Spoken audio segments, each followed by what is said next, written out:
because at the time I had 4 movie roles that approached me through my social media. So because of the commercials I was doing and my presence on social media, you know, movie producers and people in production started reaching out to me. You know what I mean? I didn't even see myself as a personality, but I guess they seen something in me. So I said, I'm not going to turn down the roles. You know, so I had 4 projects, so I had to back up from the podcast for a minute because when you're trying to act, man, you have to get the character, bro. You have to learn these lines. Like everybody look at the actor, I can do that. Yo, it's hard. It's hard learning them lines, bro. Developing who you're talking to, what the situation is with that character. What does he feel like? What does he think like? You know, who is he? So I would go into these people, bro, for 2 to 3 months. And I would withdraw from all my friends. I would go out and drink on the weekends. And my friends like, yo, where you been, Tim? You just disappeared. I'm focused on me now. And I hate to be like that, but it's okay to be selfish. I was gonna say, because you know, I pour into a lot of cups, bro. I've helped a lot of people, whether they want to admit it or not. But sometimes I can't keep pouring into your cup if my cup is empty. So I had to step back for a minute, and I filled my cup all the way to the rim. And now I'm going hard. So the first thing I was working on is a crime drama. It's called Into Gray. It's shot by Andrew Fronig here in Trenton, New Jersey. That's going to be a TV series that they've pitched. It's still not picked up yet, but I got 5 episodes on that before they kill me off. Spoiler alert. They always got always got to do that. The black man dies. They always got to get us up out of here. But I play a comedic drug dealer, drug kingpin, called DeAndre West. So that's been something I could work on. And I might be able to slide you a clip of that so we can show something later on. Definitely. Then after that, another project came to me. It was called For Eternity. So I played an abusive husband named Marcus. So Marcus was a tough character to get into. I was gonna say I kind of came into the production late, but I feel like I picked up on the character and was able to deliver. But unfortunately, the project got pulled for whatever reasons. The producer wanted to pull and redo the project. So hopefully they'll keep me in mind and they recast or whatever they're going to do. But shout out to that project as well. But then my baby right now, my baby. Man, listen, all I can tell you is, y'all know I love comedy, so I like to do comedy skits. So I got a call from my brother, Hall Mills Network, all right? My brother Grim, all right? Liquor Store Run is the name of the movie. Starring Spliff Star Lewis, which is William A. Lewis, which is Busta Rhymes' hype man, his partner in rhyme. Bruh, when they called me up, I was like, yo, okay. He's like, yo, we got some background roles for you, you know what I mean? I know what, listen, I'll play whatever, but you need a dead body laying on the ground chalked out, I'm your man. Yeah. I'm there. I'm stretched. Playing your part. Playing my part. So it happened that he sent me some lines. So I'm looking at the script. He's like, yo, can you do this part? Bruh. I was like, can I do this part? Yes, I could play man number 1. Yes, so they gave me a nice little role in there, and I kind of actually start off the movie. I can't tell too much about the exactly what's going on, but yo, it's a dope comedy, brother. There's so many talented people in this movie, bro. Of course, Spliff Star being the star. You got Big Mama Badass. You got a whole bunch of comedians. I'm talking comedians. Like when you see this, you're gonna bug out. Daniel Jean is in it, the crazy skit dude. Yeah, you gotta hit him off with that. You know?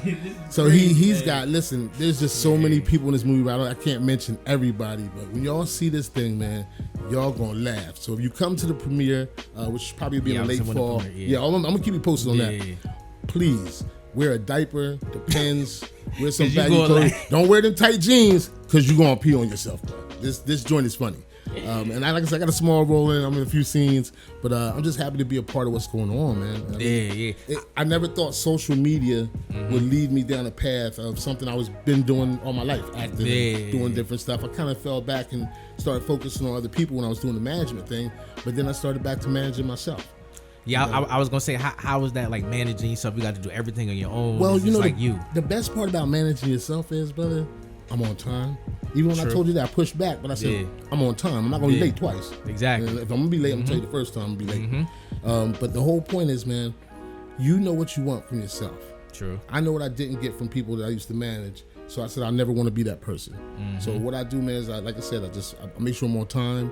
When I'm on the set of these movies, I keep to myself, talk to the directors, see what they need. I try and give them everything that they ask for. And I like to learn too, man, because there's a lot. Because I shoot my own stuff, so I write and direct my own little commercials and skits, which you can see on YouTube, WTF Food Truck, or just Google WTF and you can see any of my skits, or follow me on Instagram, WTF_Food Truck. and I put all my skits up. We just did another one the other day called The Interrogation. So Okay, we yeah, have you gotta fun check with that out. one. Yeah, definitely gotta But check managing that out. me, man, is Yeah. it's beautiful, bro. Because you know what? For once now, I'm in control. I don't have to worry about this dude's late again, or he ain't show up. Yeah. Or you set up these deals and you burn bridges because people collapse and don't show up, but they don't realize that I had reached out and called in a favor. You know, I reached out to a homie, somebody I know, and I reached out to a producer, a studio owner, whatever I had to do to make what happened happen. And then you don't show up. Now it looks bad on me because I burned a bridge. I don't burn my bridges. If I set a bridge up between somebody, I use that bridge so it's a thing where you go back and forth. I never go to somebody else's table without bringing something. You know what I mean? I'm not going to just you come to the table and I don't bring nothing to the table, or vice versa. I don't do that. And if we don't have that relationship, I use them in that relationship. You understand what I'm saying? Is it? I was gonna say, how do you professionally end relationships? Because I feel like I'm in that stage of my life right now. Yeah. Sometimes, man, people will remove themselves, and they'll remove themselves by jealousy. You know, they whatever they do or decide not to do.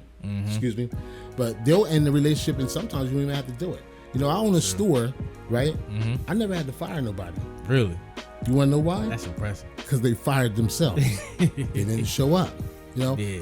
People think I'm confrontational. No, I'm just real. I'm going to look in your eye. We're going to have a conversation. People hate that. And people really don't like the truth. And when you can sit and look somebody in the eye and they're not looking all over the place, looking at the ground, that's how I was taught as a man, bro. When you talk to a man, you look him in his eye, you talk to him. And I never had to fire nobody. They fired themselves.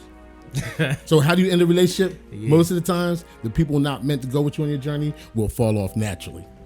Kind of like a scab. I hate to use the analogy, but it is. We know what a scab does and what its job is. It protects the wound until it's no longer needed. Am I right or wrong, my brother? Hey, like that. You all right. But how do you mentally manage all this? Because I feel like what mentally it's a lot, man. Yeah, I feel like it's a lot. So how do you mentally, do that? especially if it's somebody you love or a family member or something like that. But what you have to realize, man, you can still love somebody from a distance. I forgive anybody and everybody who's ever done wrong to me, and I've already asked them for forgiveness if I needed it was necessary. So I never leave a situation where, I was wrong and I'm gonna leave it like that. I don't do that. But some people have done wrong, and you just let it go, man. You have to focus on why did they do what they did. How much is it going to affect me to keep this person around, especially if you've already seen the red flags? I mean, how many red flags do you need to see before they all stuck in your chest or your back? Yeah, I feel like we ignore those red flags so much because we want this person. And people say, "Oh, that's family. You can't do that to them." I hate that. The hell I can't. I hate that and one. we be the worst ones to each other, family. Oh you know my what God. I mean? And but I don't sweat that, man. I really mentally, bro. I pray, I meditate, and I look at what I did, and I try and compare. I do a comparison sheet. Okay, well, this is what I did for this person, and this is what they did for me. And then it either it matches up or it don't. And if it don't, then I don't feel that bad. I sleep very well at night, brother. Yes. I don't have no tossing and turning, looking over my shoulder. I sleep very well at night because I try and be pure and treat people the best I can. And whoever says something about me, if they ever want to sit down and have a conversation, because there's always three sides of a story. There's his, hers, and the truth, or his, and the truth. But regardless of that, if anybody ever wants to know the truth about something, let's sit down. I'm an open book. I ain't got nothing to hide. I ain't got no skeletons in my closet. Bitch, I leave the door off my closet because I don't like to keep skeletons. Because sooner or later they're gonna appear. They're gonna fall out. You're gonna trip on one. You can't mask it. You can't. Yeah. There's only so much you can do, man. So mentally to prepare for it, you just gotta deal with it, man. Walk through it. Feel shit, and it's okay to feel shit. If you feel sad or hurt, it's okay. It's okay. It's all right.